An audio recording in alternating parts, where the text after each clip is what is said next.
弟兄姊妹平安，今天是2023年的3月23号。今天的经文是诗篇130篇，以西结书第1章第1节到第3节，第2章第8节到第3章的第3节。今天要跟大家分享的主题是爽口。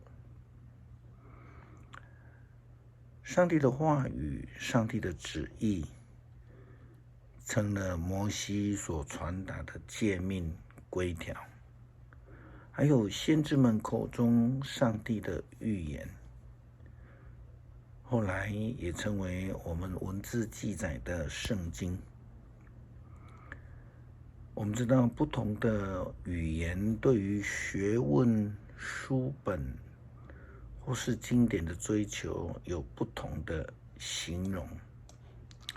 比如说我们会听说饱读诗书啊，满腹经纶啊，或者是像今天的经文谈到了将上帝的话语经卷吞下肚子里面去，这个其实有相同的意义啦哈。可是为什么是把书吃下去？经典需要吞下腹吗？这到底是有什么样的启示呢？以西结书第1章第3节，先知这样说：我布西的儿子祭司以西结，在巴比伦的加巴鲁河边听见上主向我说话，并且感受到他的能力充满我。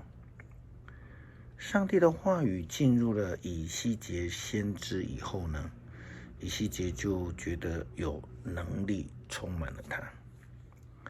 上帝的话语不只是一种声音，不只是一种文字，或者是参考用的。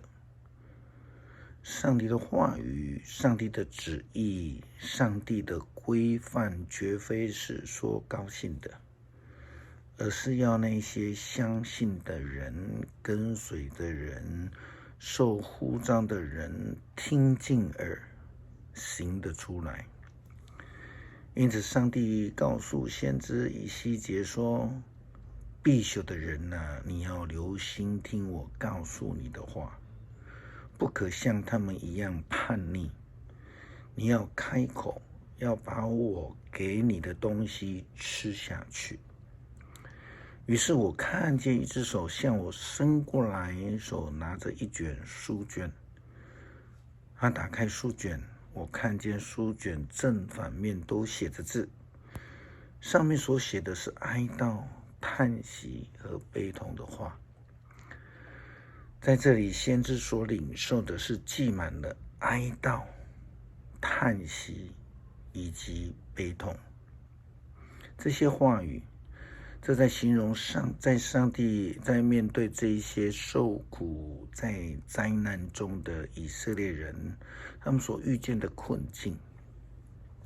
因此上帝告诉以西结吃下这卷书，这一次是满满的苦味，也形容以色列人背离上帝后的一个困境。后来在以西结书3章1到3节，上帝的话语又临到以西结说，必修的人啊，吃下这卷书，然后去向以色列人说话。于是我张开口，把那书卷给我，说，必修的人啊，把我给你的这卷书吃下，填饱你的肚子。我就吃了，这书卷像蜜一样的甜。上帝应许，当以色列人将这个话语赐给他们，并且将会让他们尝到上帝话语的甜美美味。是的，上帝的话语有时候似乎很难以下咽，但是实际上呢，上帝的话语对我们有极大的帮助。吞下去之后，就如同先知以西结的这个经历一样，先苦后甘呐。启示录第10章第1节到第11节，约翰这样对初代教会那些面对罗马政府压迫统治的基督徒这样说道：我又看见一个强壮有力的天使从天降下，他披着云彩，头的上面有一道的彩虹，他的脸像太阳，腿像火柱，他手上拿着展开着的小书卷，他的右脚踏在海上，左脚踏在地上，他高声呼喊，好像狮子吼叫。他一呼喊，就有7个雷发出回响。我正要把7个雷所说的话写下来，有声音从天上来说：7个雷所说的话，你要严守秘密，不可记录。这是以后我所看见那位站在海上和地上的天使向天举起右手，指着那创造天地海和其中万物的永生上帝发誓说，不会再延迟了。第7个天使吹号的时候，上帝就要实现他自己向他自己的仆人先知们宣告的奥秘。在他们面对苦难的当中，仍有上帝的话语临到以色列人，这是上帝的应许。但是听命于上帝话语的并不是那么的容易了啊！否则的话，以色列人就不会经常的背逆上帝、得罪上帝了。约翰这样的告诉我们。后来我听见先前从天上来的声音，又对我说：你去，把站在海上和地上那天使手里展开的书卷拿来。我走过去，请那天使把小书卷给我。他对我说：拿去，吞下，你的肚子会感觉到苦，嘴里却像蜜一样的甜。我从他手上把小书卷拿过来吃了，果然嘴里甘甜如蜜一样。可是等我把它吞下去，肚子就真的感觉到苦。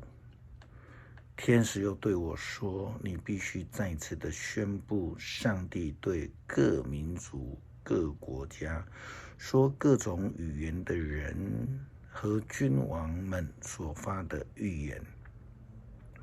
上帝的教导、训诫、诫命，如同忠言，并不顺耳，是苦味的。但诫命其实是攸关生命的一个提醒，因此在这个苦后必有甘甜。这是约翰在这个启示录里面的提醒，也是上帝透过以西结先知告诉以色列人的事情。我们基督徒也是需要这样子，我们需要将上帝的教导、他的话语吞下去，成为我们的生命，然后能够活出美好而甘甜的生命见证。诗篇130篇，上主啊，我在绝望中求告你，主啊，求你垂听我的哀嚎，求你听我求助的呼声。如果你记录我们的罪过，谁能逃脱惩罚呢？然而求你饶恕我们，因此我们应该敬畏你。我迫切等候上主的帮助，我信靠他的话。我仰望主，比守夜的人等候天亮还要迫切。是的，比守夜的人等候天亮还要迫切。以色列人呢，要信靠上主，因为他有不变的爱，他有丰盛的救恩，他要拯救他的子民以色列脱离他们一切的罪恶。感谢上帝赐给我们你的话语，让我们可以在生活当中来遵行。恳求主你帮助我们，将你的话语作为我们人生道路重要的指引，而使我们能够跟随你，走在你的正道之上。我们将祷告感谢奉主耶稣基督的圣名求，阿们。